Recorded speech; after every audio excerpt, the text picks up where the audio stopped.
नूतन वर्षाच्या सगळ्यांना खूप खूप शुभेच्छा. आजची सकाळ आनंदी, सुंदर आणि सकारात्मक ऊर्जा घेऊन सुरू झाली. देवपूजा करून दिवसाची सुरुवात केली आणि आमच्या मजल्यावर उभारलेल्या सुंदर गुढ्यांचं दर्शन घेतलं. रंगीबेरंगी रांगोळींनी घर आणखीन आनंदी झालं. त्यानंतर गरमागरम पुरणपोळीचा आस्वाद घेत दिवसाची गोड सुरुवात झाली. मग आम्ही गौरी शंकरचे मस्त असे कंदी पेढे आणायला निघालो. रस्त्यात लालबागमध्ये भरलेल्या शोभायात्रेला भेट दिली आणि खरंच तो अनुभव खूप खास होता. सगळेजण पारंपरिक वेशात सजलेले, ढोल ताशाच्या गजरात सगळीकडे उत्साह आणि जल्लोष उभारून राहिला होता. ढोल ताशांच्या तालावर सगळे आनंदाने नाचत होते. छोट्या मुलांपासून मोठ्यांपर्यंत प्रत्येकाच्या चेहऱ्यावर आनंद आणि हास्य झळहळत होतं.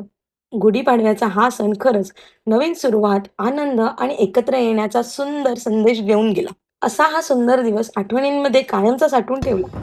पुन्हा एकदा सगळ्यांना गुढीपाडव्याच्या हार्दिक शुभेच्छा. व्हिडिओ आवडला असेल तर लाईक करा, शेअर करा, कमेंट करा आणि मला फॉलो करा. Bye bye.